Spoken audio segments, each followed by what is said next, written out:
Hi, Andrew Lamb from Action Coach, Northwest Houston.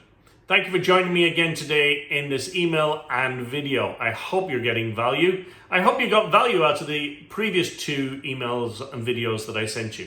If you want to discuss those, please feel free to give me a call. Today we're going to talk about math. Yes, math. Business is math. And in the last 35 years, I've never been to a meeting where the numbers or the processes were not discussed. In my last role, I had to remove $500 million of cost out of the business. Do you think I could do that with not knowing the numbers of the processes behind the numbers or the investments in ROI? No, we would have been dead in the water. So, for your next challenge, for your Andrew challenge today, I want you to check your numbers. So, I've got a great little sheet for you today. Click on the link below, open up the sheet, download that sheet, and let's start looking at your numbers. When most businesses look at numbers, we look at how many customers do we have, what is our revenue, and what is our profit. Well, unfortunately, folks, that is outcomes. Those aren't managing the numbers, that's actually understanding the outcomes. So the sheet that I've given you today allows us to start to look at the numbers, and we call it the 5 ways. So that starts with leads. What are the leads? How many people are interacting with you and not buying? When somebody buys, there are conversions. So you've got to know how many leads are out there and what is your conversion rate. So if you've got a sales process, what is your sales process delivering you? If it's on the internet, it could be less than 1%. If it's in live, it could be multiples of percentages. So you've got to track what your conversion rate is.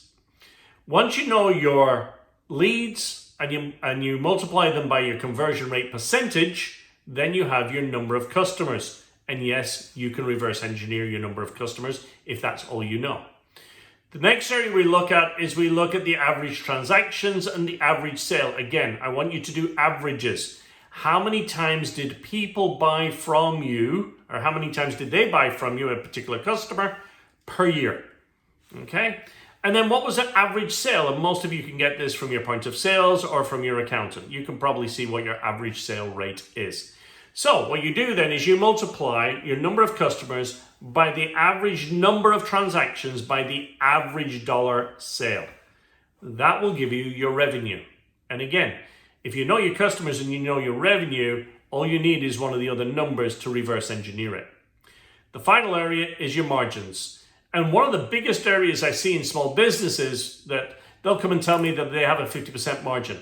The first question I ask them is, are you paying yourself from your business? And guess what? The majority says no. So those are inflated margins. You've got to be paying yourself from the business. That gives you a realistic margin. So if you take your revenue, multiply it by your margin, you get your profit. All of these are outcomes. Now, on that sheet, you fill that down the left-hand side. The next area, I want you to multiply by just 10%. So, for example, if you've got leads and you say you've got 1,000 leads, please add 10% to that. So your number will be 1,100. If your conversion rate is 50%, multiply it by 10%. So you get 5%. So your new conversion rate will be 55. I want you to go through that exercise, and I want you to be realistic with regards to what you believe you can improve the numbers by, and do the calculations. You will be amazed. The last thing, if you want to get to a particular number, let's say you want to get to $1 million in revenue, you can actually put that number at the end and reverse engineer the whole sheet. And I've done it multiple times for multiple customers. And you'll be surprised at the numbers and how small they truly are and the effort that you need to make to achieve the number you desire. Let me know what you think. Let me know how this works for you. And if you need help, give me a call. Have a great day. Andrew Lamb, Action Coach, Northwest Houston.